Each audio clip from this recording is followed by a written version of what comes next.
नमस्कार, आप देख रहे हैं उत्तराखंड आज तक। देखिए आज की खास खबर। अल्मोड़ा नगर निगम में मेयर पद को लेकर जमीनी कार्यकर्ताओं के साथ पैराशूट से दावेदार उतारे जाने को लेकर कांग्रेस में घमासान मचा हुआ है। इस विषय पर कांग्रेस के वरिष्ठ प्रदेश उपाध्यक्ष से देखिए खास बातचीत।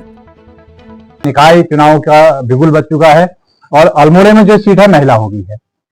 महिला सीट होने के बाद तमाम महिला दावेदार है और सुनने में ऐसा आ रहा है कि महिलाओं को पैराशूट के जरिए यहाँ पर चुनाव में उतारने की कोशिश की जा रही है। क्या कहेंगे इस पर? पिछले कुछ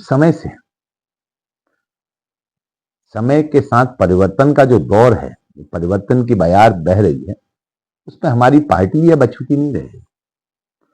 और मेरा मानना है आज अगर हम ग्रास रूट पर कर जो जमीनी हमारा कार्यकर्ता है, वो बहन जो हमारी पार्टी की जिंदाबाद करती है, जब हमारा कोई नेता चुनाव जीतता है या कहीं पर उसे कोई लाभ वाला पद मिलता है या वो कहीं किसी पार्टी के फोरम में पदाधिकारी बनता है, तो वो मेरी बहनें एक हुजूम के साथ उसके जयकारे लगाती हैं। अंतिम पंक्ति में बैठकर दरी बिछाने का काम करती हैं। अगर आप किसी कांग्रेस की बैठक को ले लो तो आगे से बैठी हुई या पीछे से बैठी हुई वो हमारी मात्र शक्ति होगी जो कांग्रेस की जिंदाबाद करती हुई होगी। कांग्रेस को गुंजायमान करने वाली वो मेरी बहनें होंगी जो लंबे समय से पार्टी के लिए समर्पित भाव से काम कर रही। और आज सरकार इसके लिए बधाई की पात्र है कि 2 बड़ी नगर पालिकाओं को उन्होंने नगर निगम बनाया और उन दोनों ही नगर पालिकाओं को जब नगर निगम बनाया तो वहां उन्होंने महिलाओं को इसमें जगह दी। ये बहुत सम्मान की बात है। ये महिलाओं के लिए भी सम्मान की बात है, मेरी माँ बहनों के लिए भी सम्मान की बात है, क्योंकि हम बार बार कहते हैं ना कि बराबरी का दर्जा। राजीव जी ने इस बात को समझा था, राजीव गांधी जी ने इस बात को समझा था, इसीलिए पंचायतों में हमारी महिलाओं को आरक्षण के माध्यम से ये कहा था कि पंचायतों में महिलाओं का एक बहुत बड़ा योगदान होगा। और वहीं से हमारी बहनों को राजनीति में आगे आने का मौका मिला। आज देखिए हमारी हवलबाग ब्लॉक प्रमुख मेरी छोटी बहन, जिला पंचायत की अध्यक्ष हमारी बहन, कई वार्डों में हमारी सभासद हमारी बहन है, कई क्षेत्र पंचायतों में हमारी बहन है, कई जिला पंचायतों हमारी बहन है, कई आपके प्रधान में कई अच्छा ऐसा उत्कृष्ट काम कर रही, कई प्रधान हमारी, हमें खुद उनसे सीखने को मौका मिलता है। ऐसा नहीं है कि आज महिलाएं किसी क्षेत्र में पीछे हैं। अगर इस देश में इंदिरा गांधी जैसी प्रधानमंत्री हुई है जिसने पाकिस्तान को घुटने टेकने पर मजबूर कर दिया और बांग्लादेश का निर्माण कराया, वो भी एक महिला ही थी। और आज हम ये कैसे कहें कि बिना राजनीतिक सोच के साथ वो महिला आगे काम नहीं कर सकती। हो सकता है उसके पास ज्यादा अच्छा बेहतर मास्टर प्लान हो, लंबे समय से उसके पास राजनीतिक अनुभव है, लेकिन वो राजनीतिक अनुभव होना चाहिए जो ग्रास रूट का वर्कर कांग्रेस पार्टी की जिंदाबाद करता है, जो कांग्रेस का प्राथमिक सदस्य है, जो लंबे समय से कांग्रेस के लिए समर्पित भाव से काम कर रहा है, उसको टिकट मिलना चाहिए।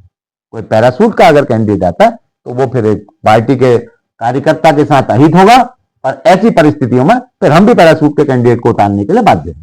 ये सही बात है, जो लंबे समय से पार्टी में लगता है उसको पार्टी ने समझना चाहिए। लेकिन बार बार ये देखने में आता है कि अल्मोड़े में खासकर अगर हम देखें कि क्या अल्मोड़े में पुराने जो वर्कर हैं, जो प्रदेश स्तर के नेता हैं, उनको पार्टी के कार्यक्रमों में या कोई बैठकों में बुलाने की रिवाज नहीं है या बुलाया नहीं जाता, क्या है, या इसीलिए कांग्रेस कमजोर हो रही है? मेरा मानना है सबको एकजुट होकर काम करना चाहिए।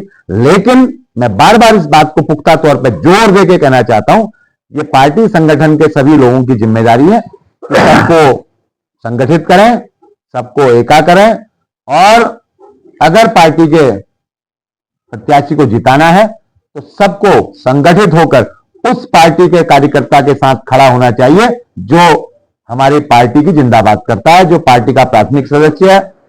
उसको एक सर्वेक्षण करवाइए, लोगों से जानकारी लीजिए, तो आपकी पार्टी का हार्ड कोर वर्कर है, जो आपकी जिंदाबाद करता है, आपकी दरी बिछाने का काम करता है, और आपके पार्टी के लिए समर्पित भाव से काम करता है।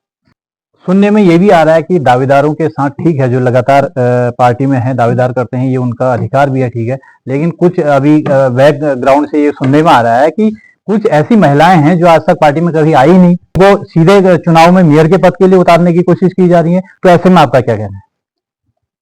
देखिए, मेरा तो क्या कहना है, वो मेरी उस बहन के बारे में सोचिए जो 15, 20, 25 सालों से उस पार्टी का झंडा उठाकर गली गली, गांव गांव, मोहल्ले मोहल्ले घूमती है और हमारे लिए वोट मांगती है। उस बहन के भावनाओं के प्रति हमें समर्पित भाव से सोचना होगा और इसीलिए पार्टियां कमजोर होती हैं।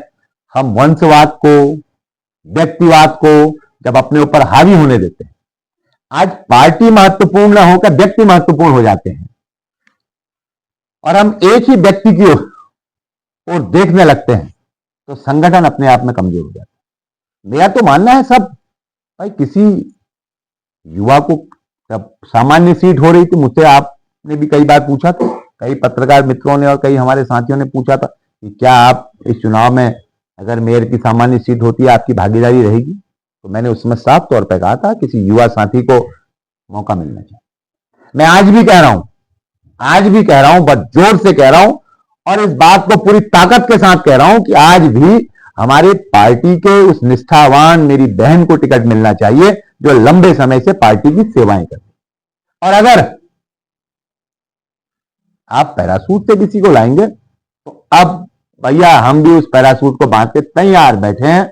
जिस दिन आपने पैरासूट उतारा, हम भी फिर पैरासूट का बटन दबाकर प्रत्याशी के रूप में अपनी पत्नी को मैदान पर उतार दें।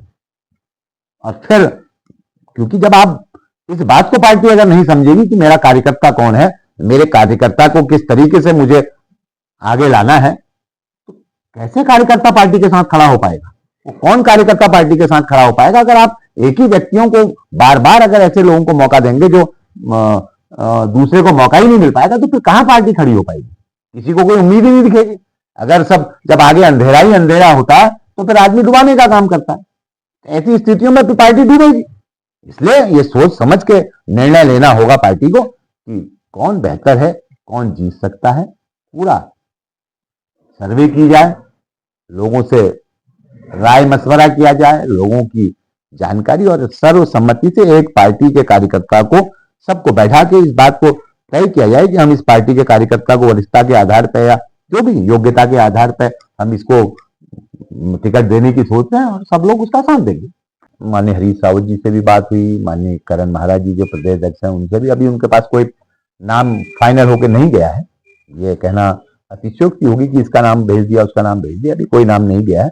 मैंने आज सुबह भी सभी नेताओं से, अपने वरिष्ठ जनों से बात की थी और मैंने उससे अपने विचारों में अपने दोनों नेताओं से, क्योंकि दो ही नेता, वरिष्ठतम नेता हरीश रावत जी और प्रदेश अध्यक्ष हमारे करण महाराज जी, तो मैंने दोनों नेताओं से आग्रह किया है कि जो भी निर्णय हो बहुत सोच समझ के हो और पार्टी हित में हो। और मुझे पूरा विश्वास है कि पार्टी के वरिष्ठ पदाधिकारी इस बात पर निर्णय लेंगे कि हमें अपने पार्टी के उस बहन को टिकट देना है जो हमारी कार्यकर्ता के रूप में लंबे समय से पार्टी की सेवाएं। तो ये थे हमारे साथ पूर्व दर्जा मंत्री बिट्टू कर्नाटक, जिनका साफ कहना है जो पार्टी में हमेशा लगा रहता है, पार्टी का प्राथमिक सदस्य है, कहीं ना कहीं उस पर सबको एकजुट होकर अपनी राय रखनी चाहिए। और उनका यह मानना है कि अगर पार्टी राय शुमार करके एक मत होकर अगर ये चुनाव लड़ेगी तो अवश्य वो नगर निगम अल्मोड़ा ही नहीं पूरे प्रदेश में निकाय के जो है पद हैं उनको जीतेगी।